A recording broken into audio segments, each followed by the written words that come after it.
Hello, everybody. Welcome back to the show. I appreciate you joining me today. If you're a new grad or early career professional, this video is ideal for you, but really this is beneficial for everybody. If your career has stalled, it's probably not because you're lazy, but because you potentially had some bad advice or just don't quite know what to do. And so I want to give you 13 moves that I wish every ambitious person knew from day one. This is so that you don't waste your time and your most valuable years stuck, underpaid, and invisible.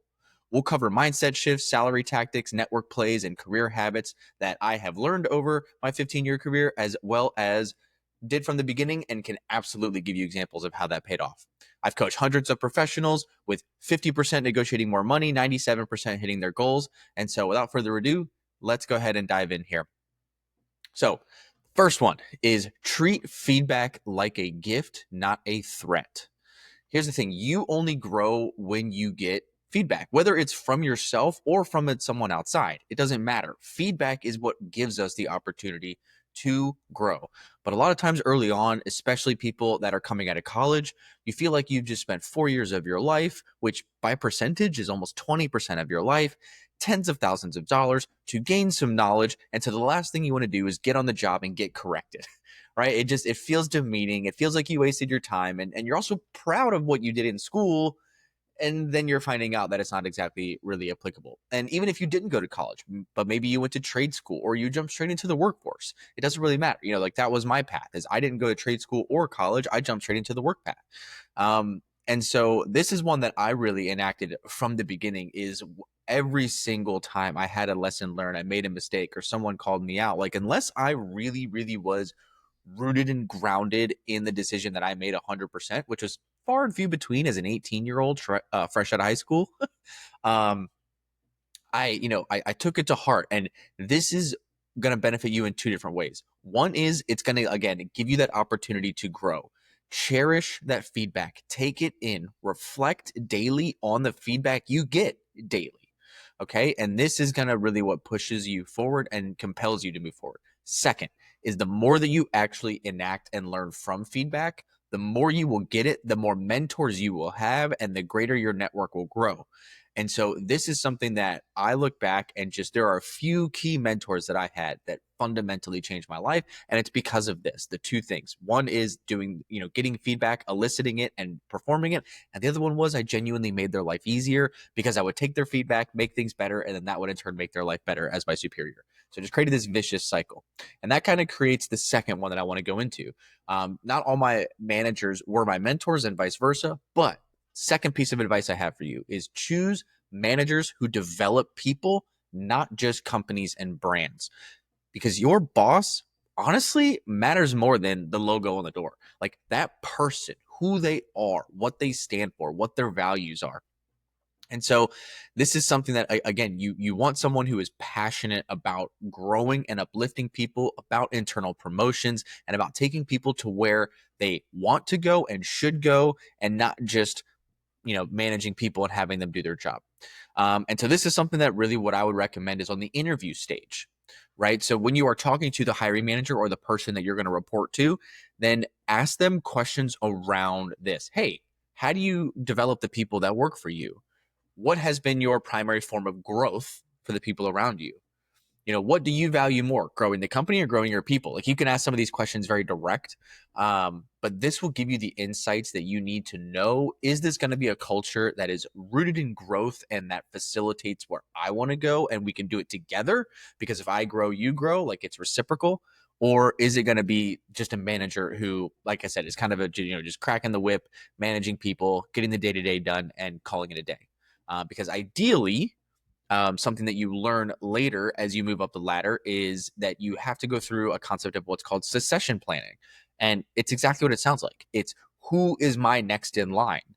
And the higher up you are in the ladder, then kind of the more that this trickles down. So the more layers that you are succession planning for. And so the thing is a good manager is trying to uplift people so that they can uplift themselves. They can get to the next level. And as soon as they get to the next level, hey, Susie, she is killer. I think she's who we should recommend. And then you kind of get shoehorned into that next position. And then for yours, let's say maybe you were in a senior or a mid-level role or whatever, right? Hey, John, I think that Chris is going to be the one that we should move up, right? It just creates this nice internal promotion cycle. And that's how a company can really build and develop that type of culture. So look out for those managers.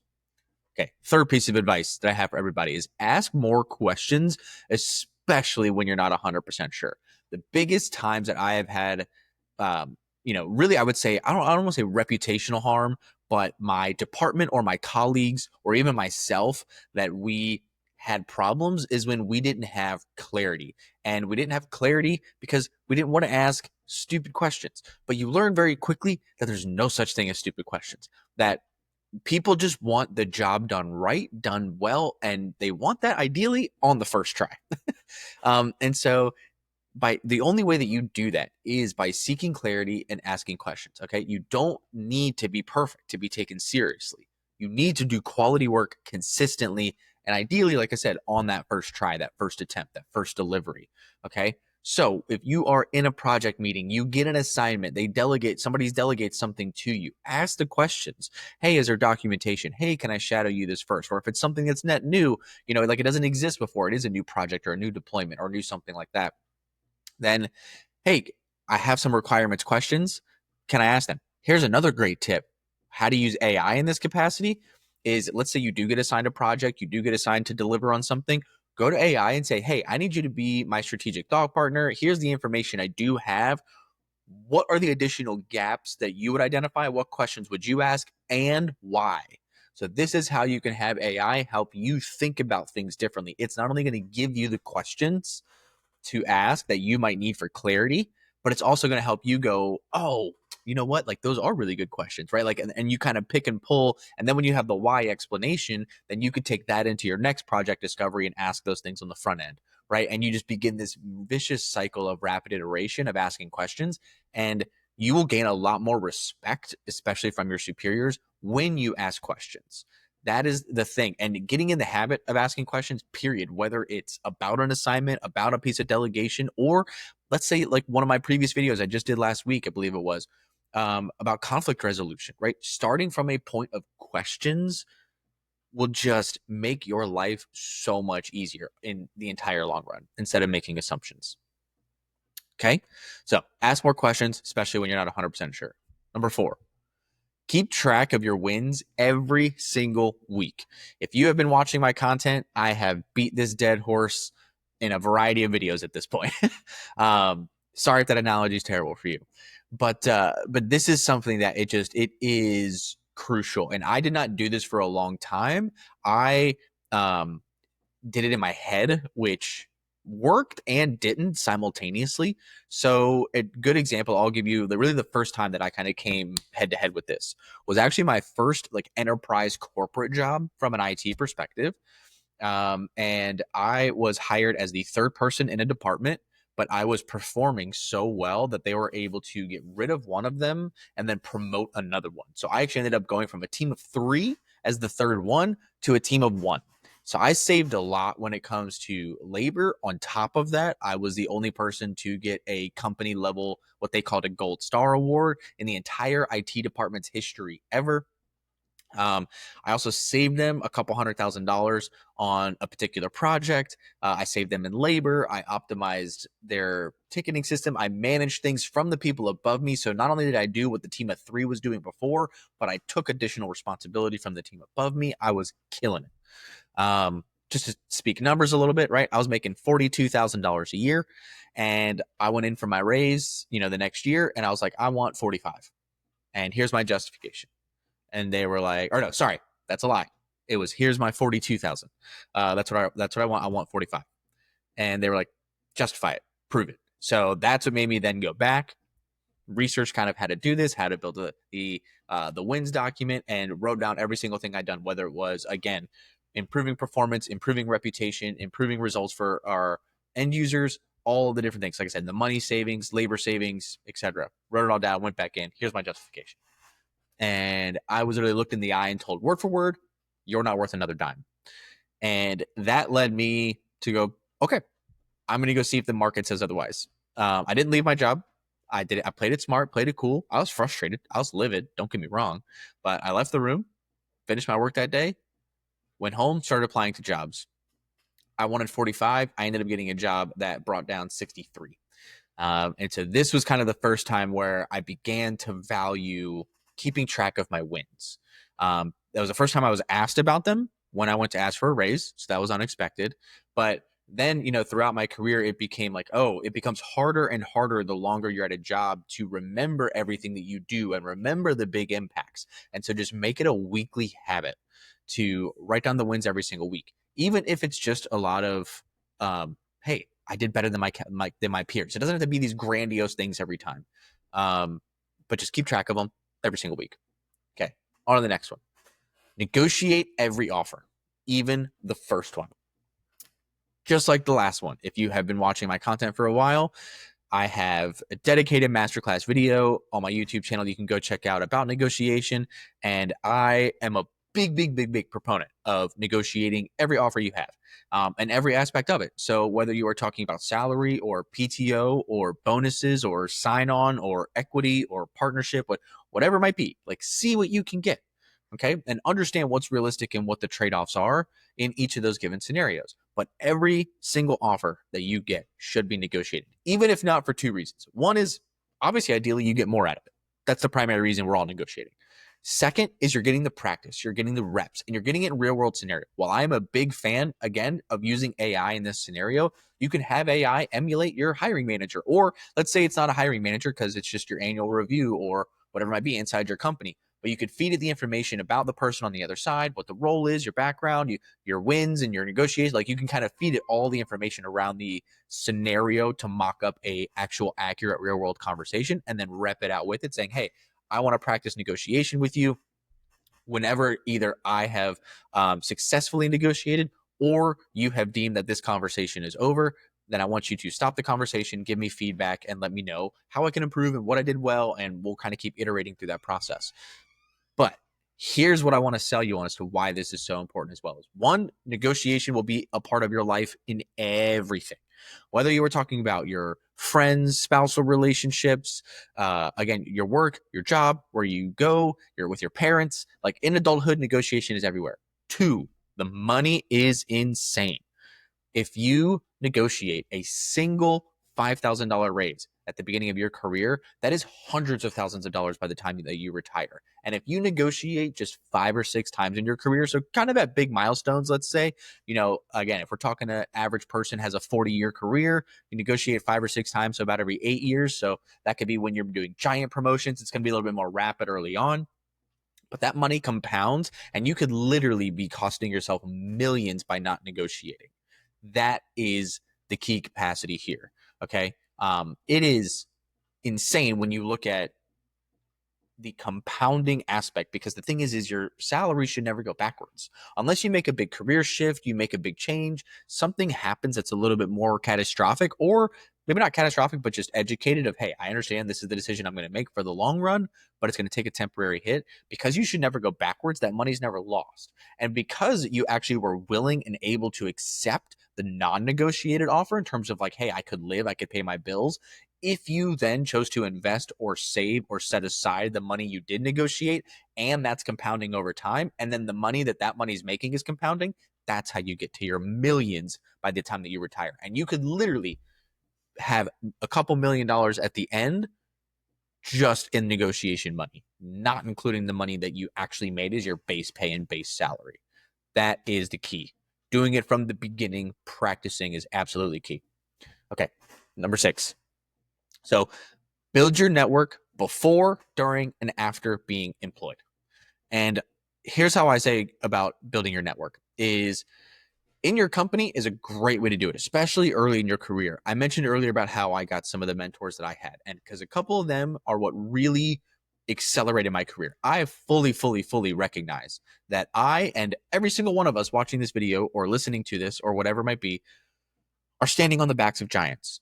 The question is if you know the giants or not, right? And that's what I'm meaning by building your network and finding some mentors here is these are going to be giants that you know. And the key to being successful here is twofold. One is show that you are someone who is coachable, able to learn, able to move up, and willing to seek out advice, take it in, become better, and produce results.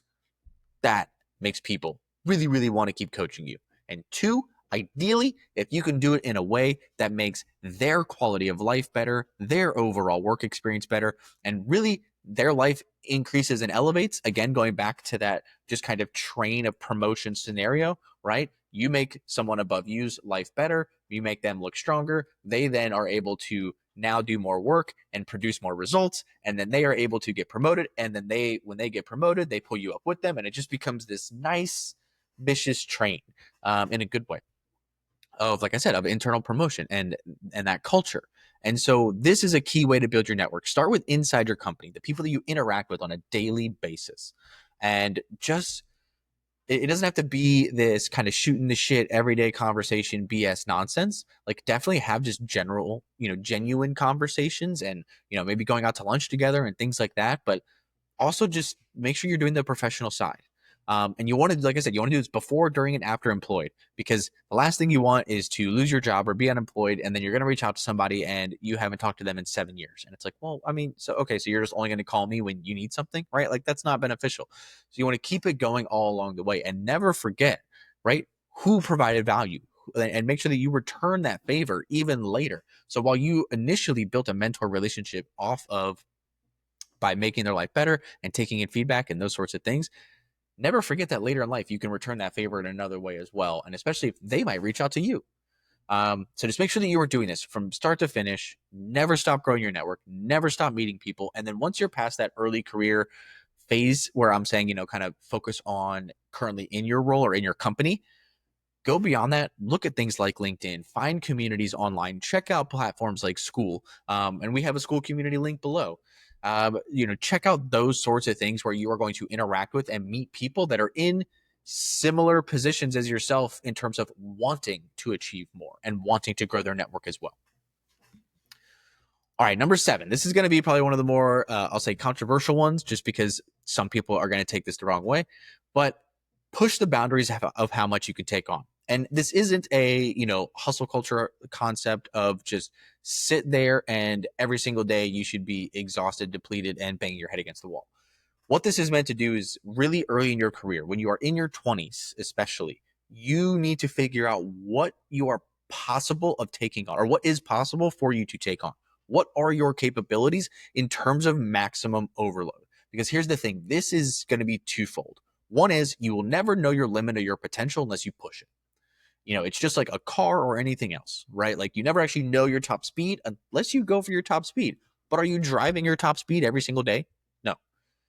Second, it's a muscle. You will be shocked that if you go right now and figure out what your limit is, you're going to realize how much you can pump out in 40 hours. And then you're going to maybe try to go to 45. And then you're going to try to go to 50. And then you're going to try to go to 60. And then you're going to be like, okay, I like where I'm at in 60. How do I now just pump out more in my 60? What is my time optimization, time management?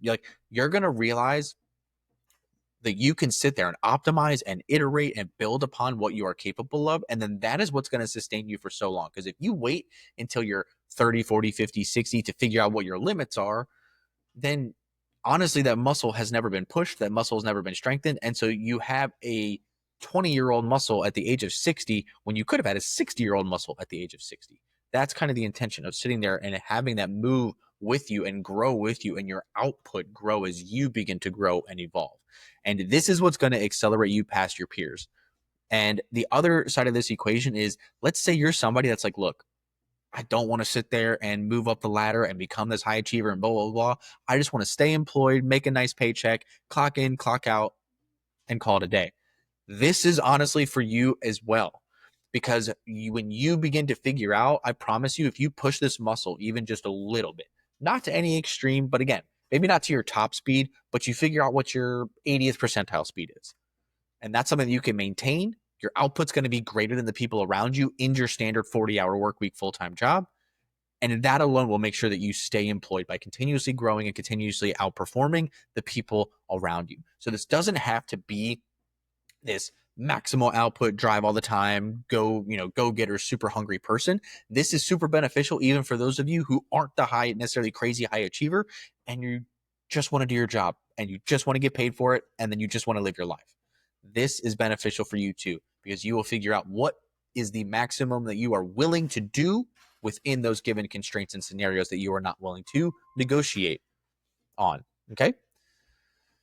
Next one is when you are evaluating roles and applying to positions, you want to pick roles that challenge you, not drain you. This is the key thing for me is I find, going back to the last point about pushing your boundaries, most people do not burn out because of the amount that they work. They burn out because of the work itself. I don't care if you are doing work 5 hours a week or 50 hours a week or 100 hours a week. If it's work that you hate, every time you do it, you're going to go, ugh. And that's what causes burnout. Okay. It's not that you're working 100 hours a week. It's that you're working 100 hours a week, beating your head against the wall against stuff that just doesn't matter. And that when you do break through isn't fulfilling. It's just not there. So you want to have the continuous challenge for the continuous growth, but you really want to make sure that it's not going to be draining. And the key to finding this out is going to be in the interview process, right? So figure out what kind of culture they have. If this is if you're interviewing for a position that is a brand new position that didn't exist, then you have to target more of the culture itself, right? How do you guys, approach continuous improvement? How do you guys present growth opportunities to your people? What is the opportunity to take on stretch assignments and stretch projects, right? Hey, if I wanted to do something that I hadn't done before, would you guys be okay with me taking that on? These sorts of questions are going to be good for getting at the culture. If it's a position where you are backfilling it, meaning it was someone else there before, then this is where you can kind of, it'll be towing the HR line a bit to where like they can't really divulge details of what happened to that person, but you can kind of figure out, hey, ask questions along the lines of, what has changed from the last ideal candidate to the current, iteration of this role that you had? Are you able to tell me how the expectations are going to be different from where the role was previously or now? How are you going to measure success for this role in the first 90 days, the first year, and the first 2 years? Right? These types of questions where you're getting an idea of what they are expecting you to do and what they are going to expect you to deliver on can give you an idea of, is this work going to be fulfilling? Is it going to be exciting? And is it going to be what I want? Is it going to challenge me, or is it just going to be obnoxiously draining? And then 6 months later, you're burnt out, miserable, and you're hating life. And you think it has everything to do with your career choice or the degree that you got or this and that. And really, it's just you chose a bad company, because there's plenty of those out there. All right. Building off of that with the challenge. If you are growing in challenge, as we've had in a couple different of these points here, then you should be building skills. And this is something that took me a while to wrap my head around, is to prioritize skills over titles. And for me, early on, I prioritized title. Now, in order to get to the next title level throughout the career path of IT, I had to develop skills. But it was a very short-sighted equation in that, yes, I was learning the necessary skills to get the title and get the promotion. But then when I got to my first title about 5 years in, that required me to have to maintain that title for a long time before getting to the next one, I didn't know how to get to the next one. And so in IT, just to kind of walk you through like a little general, consistent, traditional career path is, you're supporting individuals at their computer. Then you're kind of supporting the back end infrastructure that the computers are connected to. Then you're building the infrastructure that you are now just supporting. And then you're kind of designing and architecting that. And then you go into leadership. And it's when you get to that designing and architecting phase, what is usually either called an engineer or an architect in the IT world, that you have to be at for a while, because there's a lot of nuance, right? Even if you take something like building a house, right? It's a lot easier to do a specific set of that. Let's take plumbing, or electricity or roofing, right? One subset skill, you do that and you call it a day. But what happens when you are the only person and you have to build the entire house? That's kind of that equivalent analogy of level I'm talking about, where it takes you years to develop all of the skills necessary to be successful at that building, engineering, and architecting side of the equation.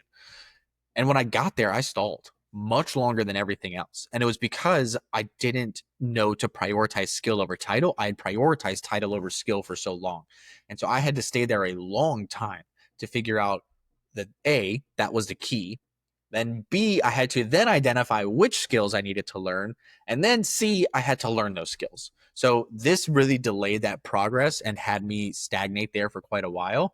That ultimately I did push through. And now that I've adopted this mindset, we'll say about 7 years ago, of prioritizing skills over the title itself, I definitely have had much more rapid iteration again, but it's one of those things to where it took me a while to figure that out, that it's the skills that create the output and the output that creates the title, not just what are the requirements for the title. Let me go learn those few things. That didn't work. Okay, this is going to be one that I am personally passionate about and is probably going to go against what if some of you have been watching my content potentially, which is deplete your vacation time every single year. Every single year, every time. If you end the year with any carryover balance, you did it wrong as far as I'm concerned. And this is because I am about pushing yourself hard, going to the extreme, figuring out what your limits are as we just discussed.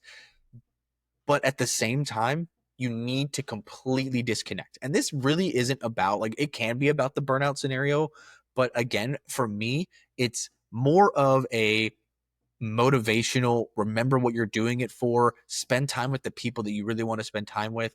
And obviously, if you do this more beyond this, 2, 3, 4, 5 weeks, whatever it is that you get from a PTO perspective, like, great. But it's one of those things to where the vacation time is intended for you to spend life outside of work. Do it every single year from the beginning. And if you are looked down upon for expending your vacation time every single year, get the fuck out of the company. Figure out how to move on, go somewhere else. It just isn't worth it. Okay. Because you should be outputting the work necessary and the performance necessary that you can proudly take that time. And you should be doing that every year, whether you are somebody, again, who is just like, hey, I want to do my job. I want to collect my paycheck. I just want to, maintain my employment for the next 40 years and live my life in every other minute otherwise. Or you're the 1%er of 1%er. Do it, because all of them do. I don't care how high up the ladder you are, they disconnect. May not be for long, right? Some of the super high achievers that I know, like, they'll go on a 2-week vacation and they're done on day 2. So be it.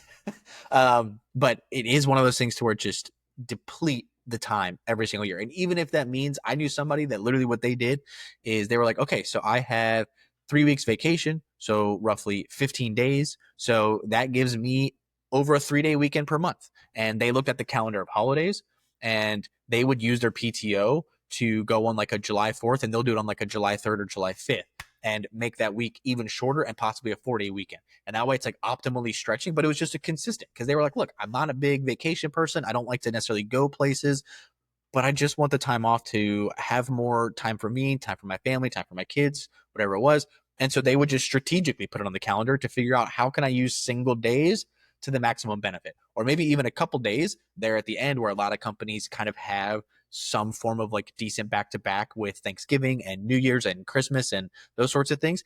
How can I maybe use a couple days vacation to honestly maybe get like a week or 2 weeks? So whether it's, again, doing massive vacations, whatever, just use your PTO every single year. The last reason for this is it's financially smart. It's part of your pay package. It's a few $1,000s of value that you are just choosing not to leverage. Leverage it. Do it. Nike. Okay. Number 11, separate your self-worth from your job title. This is one where a lot of us, if we're asked who we are, we default to, I am blank, and you dive into your career. That is kind of the first thing that people go to. Like, that's how we identify ourselves. And what I want you to shift is, you're not your title, but you are your impact. Okay. That is something that really represents who you are. The title doesn't matter, but it's, what are you capable of? What are you doing? How are you changing lives? How are you affecting people? How are you impacting the results? That says a lot more about your self-worth than your job title. And here's the thing, we can all realize this. Look at everyone you know that is in your job with your current job title. How many of them suck and how many of them are awesome? It's a giant spectrum to say that you are blank job title. So when you realize that, the job title can't be what identifies you, right? It has to be what you are doing, how you are doing it, and the results. That is what is going to give you a little bit more of your self-worth and self-satisfaction. So this is how, especially if you're somebody who is entry level and you're just itching to move up and you're itching for that progress, that you can not get so caught up on the title, is focus on what you are doing, how you are doing it, what the results are, what the impact are, and how you're performing in comparison to the baseline. And are you exceeding those expectations? So focus on the impact, not the headline, and that will begin the process of beginning to separate your self-worth from your job title. 12, leave quickly when you stop growing. again, there's a reoccurring theme with some of these here, right? Is that you should be putting yourselves into cultures and with leaders and with mentors and people that give you the ability to grow. Now, when I say leave quickly, this doesn't mean that you just like look at the calendar and you're like, hey, I haven't learned something new in a week, I'm out. No. So this has been my approach throughout my whole career. It has boded me well, whether it presented opportunity inside of an organization or led to me leaving. But it's, to me, the best respectful and professional approach you can do, which is if you do feel that you are stalling out, that you're not getting new projects, you're not getting new work, or things that are pushing your envelope or kind of, jazzing you up to do again, then go to your leader and say, hey, I've noticed that this has been happening. This is the trend. What opportunities are available? Do you know of anything that's maybe coming down the line that might present the opportunity for me to take on something I haven't done before, or for me to grow, or to reinforce this thing that like I started to learn, but then, it was such a quick project that it was out the door, and I'd love to reinforce that again. Like whatever it is that you are seeking from the growth or reinforcement or skill attainment perspective, figure that out. Have that communicative dialogue with your leader about what the opportunities are. Let them know that you're getting to a point to where this conversation is necessary, that you do need something, right? And they will let you know, and maybe they have to take it up too. They might not have an answer for you, and that's okay. But by you sparking this conversation, this is going to be how you actually create the opportunity as well. Okay. My two different stories here are, one, like this is actually what led to me having multiple year over year promotions by actually changing jobs, but also with references. Because the fact that I went to my leader and I was like, hey, is there opportunity? What is going to be possible? What is there? And had that conversation and was very professional and respectful about it. They weren't blindsided. They weren't trying to figure out, oh my gosh, how am I going to backfill this person? But it was a very mutual understanding that, hey, I was desiring hunger and growth, or I was hungry and desiring growth, but the company couldn't fulfill that. That's okay. Let's shake hands and maybe our paths will cross in the future. That's one side of it. And then the other side of the equation is I also cost myself a lot of opportunity by not having this conversation once. And it was working for an oil and gas company. It was honestly where I had two of the most influential mentors in my entire life. I also had made the most money that I had at that point. There were a lot of benefits to staying at this company. But I did get to a burnout perspective because of the work and the way that I was working. So it's a little bit self-inflicted and self-imposed, also a little bit about the company as well. So instead of having this conversation, I was just like, I'm out, I'm done, and put in my 2 weeks, talk to my manager as to why, and explain to him, why I was putting in my 2 weeks and what the issues were and where things were at. And he was like, well, what if I was about to do this, hire somebody, change your job role and kind of have you on a track to go to the next level? And I was like, well, I mean, that'd be great. Can I take back my 2 weeks now? And he was like, no, you made your bed, lie in it. Right. And he's like, take this as the lesson learned to always communicate with your leadership for the rest of your career.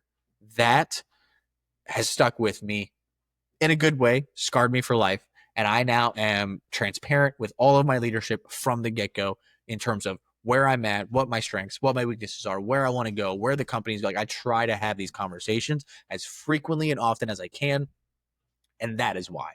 It both served me well to do it early on, and then the one time I chose not to, it bit me in the ass super hard. So don't just leave quickly, because again, like when I say leave quickly, it doesn't mean, hey, tomorrow leave because you haven't learned something, or a week from now. It means have that conversation, but have it frankly, have it quickly, have it respectfully, have it professionally, open up that dialogue and begin the process of moving on as soon as you recognize that growth has stopped, but don't immediately leave. Okay. And the last one we are going to do here, check your market value every single year. This is how, going back to the negotiate every single offer, this also applies to your annual reviews and your reoccurring reviews. In order to both have a successful review that you negotiate, you need two things.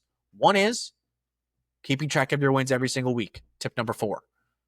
Tip number 5, negotiate every offer. So you need negotiation practice. And then this final one, check your market value. Do your research. What does someone who, in my role, with my experience, with my tenure, with my degree in this industry, make? Use things like Glassdoor, PayScale, Robert Half, Salary.com. Get a variety of sources. You don't just want to pick one because that's a lot of times going to give you biased results and potentially inaccurate results. So having a couple different sources, I recommend at least 3 in your given industry. That is what's going to be key. Check your market value. And this could also go 2 different ways. Check the value from the report's perspective, but also check the value by applying. See if you can get offers from other companies. This does not mean to strong arm your current company with another offer just because you get one, unless you're actually willing and wanting to do that. Like that to me is like a last resort, semi burn the bridge type of strategy. But that is like your ultimate way, is if you have the time and patience and time coordination to apply to jobs, go on interviews, and get to an offer stage. That's the ultimate way to check your market value. See what you're actually going to get offered, not just what research tells you. But if you can do at least one of those things between the research or the real world value, use that to combining with the negotiation and combining with the tracking of your wins to have every single year where what you should be getting compensated for. The other thing this will educate you on as well is, especially if you're going the job application route, what are the skills, what are the technologies, and what are the things that companies are looking for in my line of work that I am evaluating year over year. This is how you never lose your ear to the ground and how you can always stay on the forefront of where your line of work is going, is by going that route as well. Okay, so quick summary, quick rundown, and then we'll get out of here. 13 things that really new grads and early career professionals, all of you should do, but technically everybody if your career has stalled. 1, treat feedback like a gift, not a threat. 2, choose managers who develop people, not just brands. 3, ask more questions, especially when you're not 100% sure. 4, keep track of your wins every single week. 5, negotiate every single offer, even the first one. 6, build your network before, during, and after being employed. 7, push the boundaries of how much work you can do. 8, pick roles that challenge you, not drain you. 9, prioritize skills that compound over titles. 10, deplete your vacation time every single year. 11, separate your self-worth from your job title. 12, leave quickly when you stop growing. And 13, check your market value every single year. If you like this video, if you like this type of content, leave a comment below. Also, hit the thumbs up, like button, hit the notification bell, and subscribe to the channel. It'd be greatly appreciated to help out the algorithm and other people find my type of content, because that is why we do this. Is the more people I can help, the more that people can excel, and that's what we're trying to do here. I'm also doing content on LinkedIn, X, and Instagram. Check me out there. Also, a link below is the school community. Join the school community where I am releasing for free completely all of my career coaching strategies, AI knowledge, AI strategies, and really trying to give people the opportunity to uplift themselves and at the same time grow your network of like-minded people. So it should be not just killing 2 birds with a single stone, but it should be killing lots of birds with a single stone. And sorry if you don't like to kill birds, but that's what we're doing here. All right, until next time, I appreciate you. Thank you.